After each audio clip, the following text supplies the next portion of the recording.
आज हम बात करेंगे आपके 2024 में पूछे गए सारे महत्वपूर्ण क्वेश्चंस को। और भाई साहब ये सभी करंट से रिलेटेड हैं, ठीक है ना।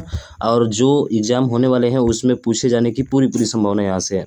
जैसे पहला क्वेश्चन आपके सामने दिया है कि जून 2024 तक लोकसभा में विपक्ष के नेता कौन है। तो अभी भी जानते हैं विपक्ष के नेता बने हैं कौन, आपके राहुल गांधी बने हैं। और पूछा जाता है ये कौन सी लोकसभा चल रहा है भाई साहब, तो ध्यान रखिएगा ये 18वीं लोकसभा चल रहा है। कौन सी चल रहा है मेरे भाई, 18वीं लोकसभा चल रहा है। पिछले 10 वर्षों से ये पद क्या था भाई साहब, खाली था। इस समय बने हैं आपके कौन, राहुल गांधी, ठीक है। और ये भी ध्यान रखिएगा कि ये रायबरेली से क्या है, ये रायबरेली से लोकसभा के सदस्य चुने गए हैं भाई साहब। रायबरेली से जो है लोकसभा के सदस्य चुने गए हैं कौन, राहुल गांधी। इनके बारे में ये फैक्ट आपको ध्यान रखना है, ठीक। नेक्स्ट क्वेश्चन की तरफ बात करें तो अगला है कि हाल ही में प्रधानमंत्री ने निम्नलिखित में से किस रेलवे स्टेशन से नई अमृत भारत ट्रेनों की हरी झंडी दिखाई है। तो मेरे भाई वो दिखाई है कहाँ से, अयोध्या से, यानी कि ऑप्शन नंबर सी इसका क्या होगा, राइट आंसर हो जाएगा, ठीक है मेरे भाई। ध्यान रखना इसकी जो रफ्तार है, मैं बात करूँ इसकी रफ्तार जो है 130 किलोमीटर प्रति घंटा है, यानी कि 1 घंटे में 130 किलोमीटर के हिसाब से ये स्पीड पकड़ेगी भाई साहब, ठीक है ना। इतना स्पीड से चल सकती हैं। हाँ, ये खास बात यह है कि दोनों तरफ इंजन है भाई साहब इसके, ठीक है। दोनों तरफ क्या है, दोनों तरफ आपके इंजन है। तो अयोध्या यानी कि ऑप्शन नंबर सी इसका राइट आंसर होगा। बात करें नेक्स्ट क्वेश्चन की तरफ, और अगला क्वेश्चन आपके सामने है कि निम्नलिखित में से किस राज्य में विश्व के सबसे बड़े रेलवे प्लेटफॉर्म का उद्घाटन किया गया है। तो सबसे बड़ा रेलवे प्लेटफॉर्म का जो उद्घाटन किया गया है वो है आपका ऑप्शन नंबर ए, यानी कि ए जो होगा इसका राइट आंसर हो जाएगा भाई साहब, ठीक है। बात करें तो कितना मीटर लंबा है, तो भाई साहब ये है आपका 1505 मीटर, ठीक है ना। 1505 मीटर जो है आपका लंबा है, ठीक।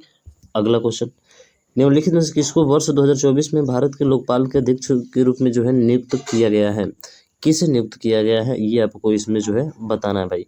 तो ध्यान रखिएगा वो है आपके न्यायमूर्ति अजय मणिका खानविलकर, ठीक है। कौन है, न्यायमूर्ति अजय माणिकराव खानविलकर जो है इसका क्या होगा, राइट आंसर होगा। यानी इसको जो है लोकपाल के अध्यक्ष के रूप में नामित किया गया है, ठीक है ना, नियुक्त किया गया है। अगला कि बोला है इसमें कि वर्ष 2024 में भारत के राष्ट्रपति द्वारा निम्नलिखित में से किसको राज्यसभा के 12वें सदस्य के रूप में मनोनीत करता है। आप सभी को पता है कि मनोनीत करने वाला कौन सा होता है, राष्ट्रपति होता है, ठीक है।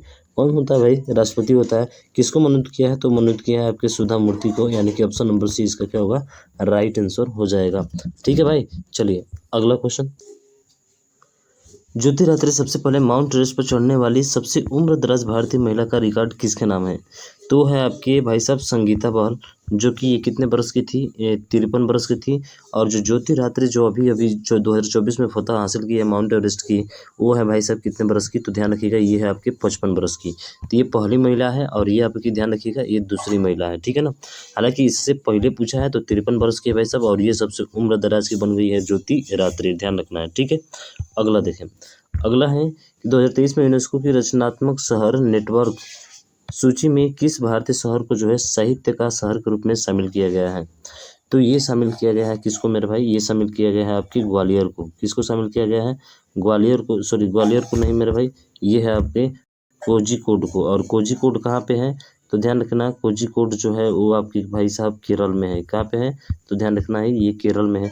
ग्वालियर की बात करें तो ग्वालियर जो है एमपी में है, मध्य प्रदेश में है। और ये किसके लिए है, तो इसको ध्यान रखिएगा ये संगीत के लिए है भाई साहब। किसके लिए है, संगीत के लिए है, यानी कि ऑप्शन नंबर बोले तो इसका सी क्या होगा, राइट आंसर हो जाएगा। बाकी ग्वालियर को भी आपको ध्यान रखना है, ठीक। अगला, निम्नलिखित में से कौन वन नेशन का इलेक्शन पैनल के अध्यक्ष थे। तो भाई साहब इसके पहले राष्ट्रपति रह चुके कौन, रामनाथ कोविंद, यानी कि इसका राइट आंसर होगा रामनाथ कोविंद, ठीक है। अगला, अक्टूबर 2023 में नई दिल्ली में आयोजित G20 वृक्षारोपण समारोह में भारत सरकार की ओर से कौन सा पौधा लगाया गया था।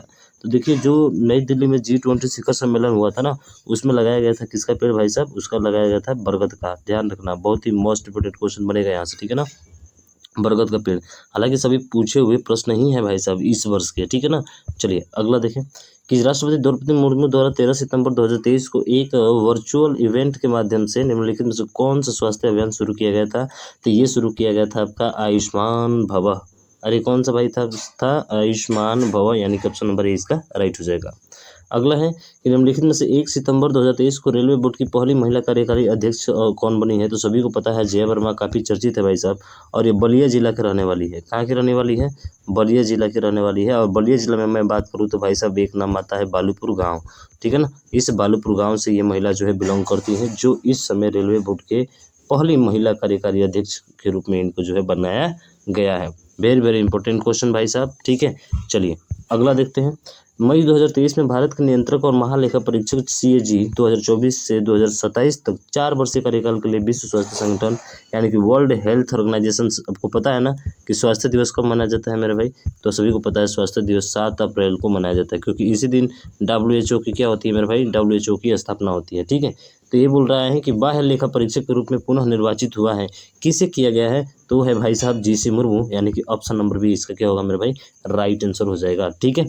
चलिए अगला बात करें कि 1 जुलाई 2023 से शुरू होने वाले 3 वर्ष के कार्यकाल के लिए भारत के सॉलिसिटर जनरल के रूप में किसे नियुक्त किया गया है? तो सॉलिसिटर जनरल के रूप में नियुक्त किया गया है, वो थे आपके तुषार मेहता, यानी कि ऑप्शन नंबर बी इसका राइट आंसर हो जाएगा, ठीक। अगला, वित्त मंत्री निर्मला सीतारमण अब तक 4 केंद्रीय बजट पेश कर चुकी हैं भाई साहब, और यह उपलब्धि हासिल करने वाली भारत की अब तक की पहली महिला बन गई है। कौन महिला? सबसे पहली महिला। मैं बात करूं बजट सबसे ज़्यादा पेश किसने किया था? तो वो पेश किया था मोरारजी देसाई ने। कितनी बार? मोरारजी देसाई ने पेश किया था मेरे भाई 10 बार। कितनी बार? ध्यान रखिएगा 10 बार पेश किया था। इसके बाद से दूसरा स्थान जो आता है P चिदम्बरम का नाम आता है, जिसने कि इतना बार किया था? चिदम्बरम, इसने किया था भाई साहब 8 बार। कितनी बार? 8 बार। तो ये बात दोनों चीज़ें ध्यान रखिएगा, हो सकता है इस बार मोरारजी देसाई वाला आपका एग्जाम में पूछा जा सके, ठीक।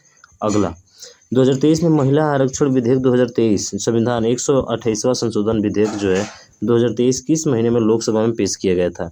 ये पेश किया गया था आपके सितंबर में भाई साहब। किस में पेश किया गया था? यानी कि 19 सितंबर को तो ये पेश हुआ था, और लोकसभा में पारित भी हो गया। कब? 19 सितंबर 2019 को पारित हो गया। और कितने जो है महिलाएं सीटें ले सकती है में? तो 1/3 सीटें, ठीक है ना, 1/3। ध्यान रखना, ये भी प्रश्न पूछा गया है आपका वर्ष में, ठीक है ना। पिछले वर्ष का ना भाई साहब, इसी वर्ष में पूछा गया है। 1/3 महिलाओं को जो आरक्षण अब दिया गया है, 1/3 दिया गया है, ठीक है ना। तो ये सितंबर में हुआ था। आखिर राज्यसभा से कब पारित हुआ, ये भी शायद पूछा जा सकता है। तो राज्यसभा से पारित हुआ था 22 सितंबर 2023 को। कब पारित हुआ मेरे भाई? 22 सितंबर 2023 को जो है ये पूरा पारित हो गया। अब जो है 1/3 सीट पर महिलाएं भी लड़ सकती हैं भाई साहब, ठीक है। बात समझ में आई? इसी को हम लोग नारी शक्ति बंधन के नाम से भी जानते हैं, ध्यान रखिएगा। नारी शक्ति बंधन अधिनियम जो है इसी को कहा जाता है, ठीक है। चलिए अगले की बात करें, और ये अंतिम प्रश्न है भाई साहब। बहुत सारे प्रश्न डिस्कस करने वाले हैं करंट के, छूटेगा नहीं एक भी प्रश्न आपका, ठीक है ना। हाँ, तो शेयर करिएगा मेरे भाई फटाफट, और अभी तक चैनल को सब्सक्राइब नहीं करो तो सब्सक्राइब भी कर लीजिएगा, ठीक। पूछा है कि अक्टूबर 2023 तक भारत में केंद्रीय सतर्कता आयुक्त तो कौन है? बहुत चर्चा में भाई साहब केंद्रीय सतर्कता आयुक्त खूब पूछा जा रहा है भर भर के। तो ध्यान रखिएगा, वो है आपकी प्रवीण कुमार श्रीवास्तव, यानी कि ऑप्शन नंबर बी जो होगा इसका राइट आंसर हो जाएगा, ठीक है भाई। तो बातें सारी समझ में आ गए। 16 क्वेश्चन थे, बहुत ईजी तरीके से आपने सॉल्व कर लिया मेरे भाई, ठीक है। इन क्वेश्चन को आप ध्यान रखिएगा। अभी तक चैनल को सब्सक्राइब नहीं किया तो सब्सक्राइब कर शेयर और कर दीजिएगा मेरे भाई। मिलते हैं नेक्स्ट वीडियो में नेक्स्ट करने टॉपिक के साथ, तब तक के लिए जय हिंद जय भारत।